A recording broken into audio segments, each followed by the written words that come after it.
चलो अब हम देखते हैं इलस्ट्रेशन नंबर 6 हो गया, 7 देखते हैं। 7 इलस्ट्रेशन नंबर 7 में पहले क्वेश्चन पर क्या बोल रहा है,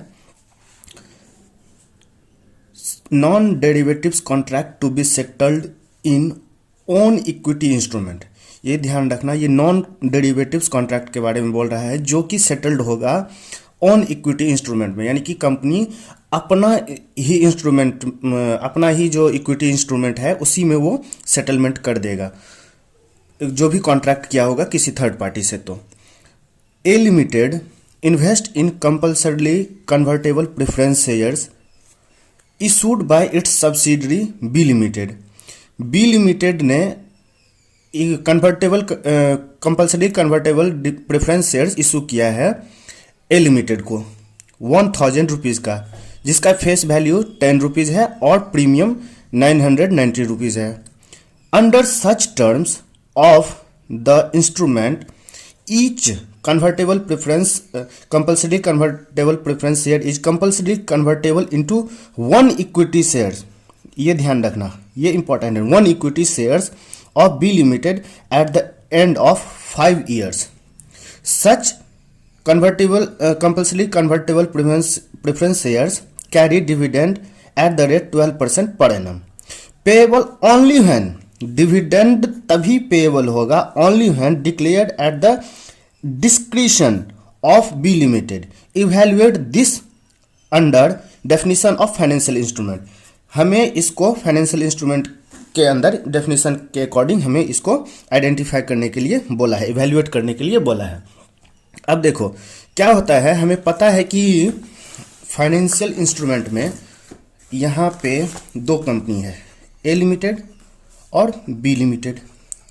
इसने इशू किया है प्रेफरेंस शेयर्स इशू किया है ₹1000 का।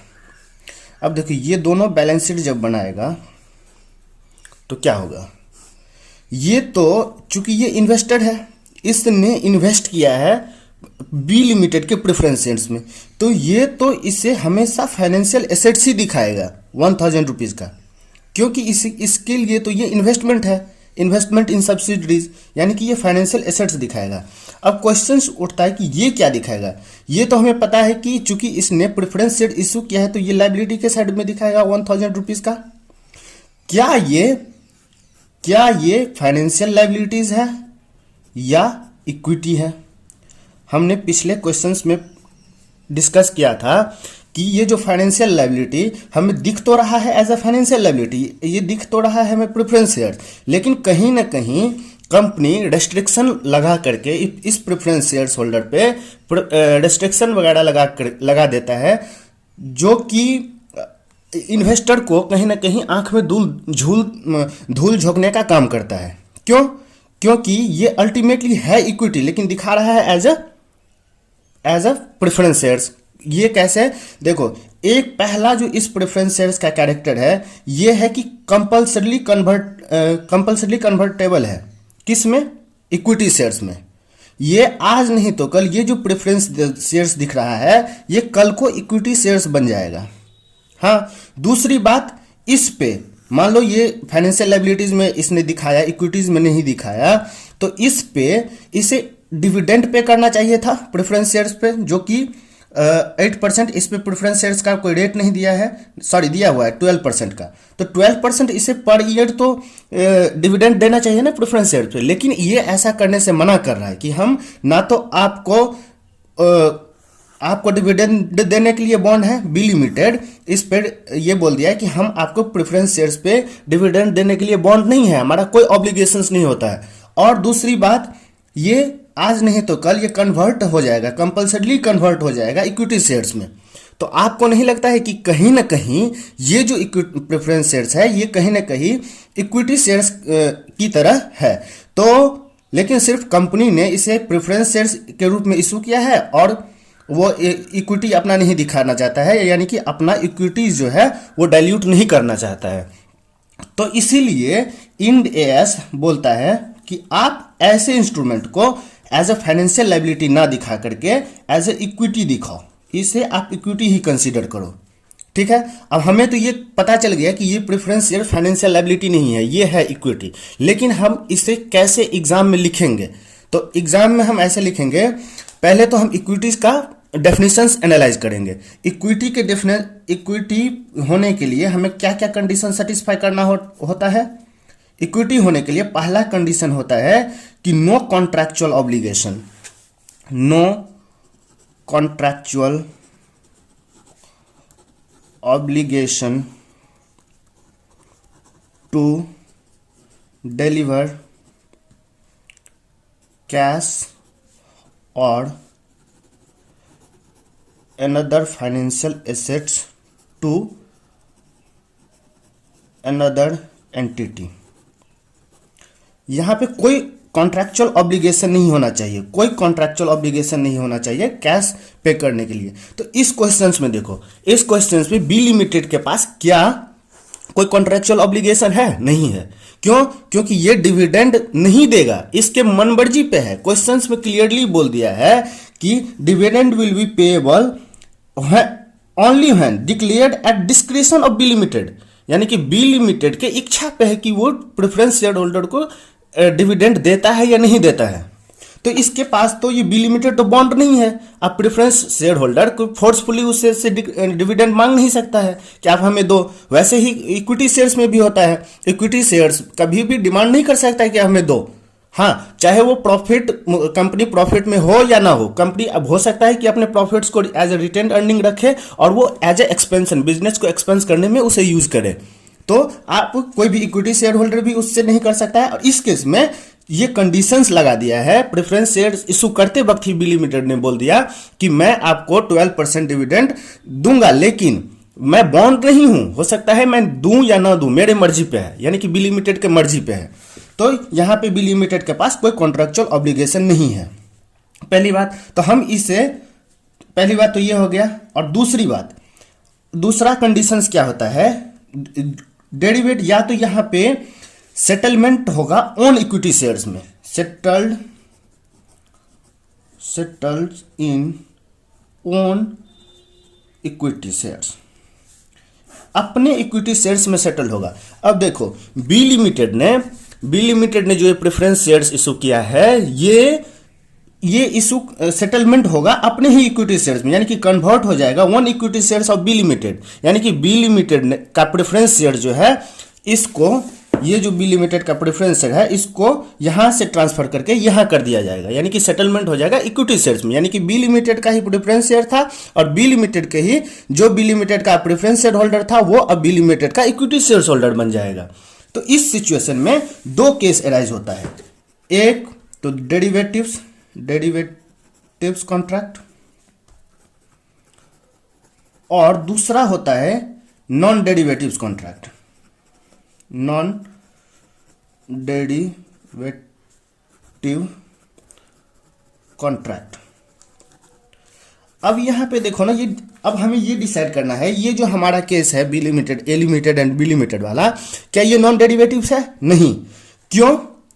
सॉरी, डेरिवेटिव्स नहीं है, क्योंकि यहां पे डेरिवेटिव्स तो तब होगा ना जब कोई अनसर्टेनिटी हो फ्यूचर का। यहां पे तो कोई अनसर्टेनिटीज है ही नहीं, क्योंकि बी लिमिटेड ने बोल दिया है कि ये प्रेफरेंस शेयर आज नहीं तो कल कन्वर्ट हो ही जाएगा इक्विटी शेयर्स में। दूसरी बात, यहां पे ये भी बता दिया है कि हम 12% प्रेफरेंस शेयर होल्डर को डिविडेंड भी देंगे, लेकिन देंगे ये नहीं, ये डिस्क्रिप्शन है बी लिमिटेड पे। यहाँ पे कोई अनसर्टेनिटीज नहीं है, यहाँ पे कन्वर्ट होगा ही कंपल्सरी, प्रेफरेंस शेयर्स जो है इक्विटी शेयर्स में कन्वर्ट होगा ही। तो यहाँ पे क्वेश्चंस अराइज होता है कि ये हमें पता है कि डेरिवेटिव्स वाले में क्या होता है, नंबर ऑफ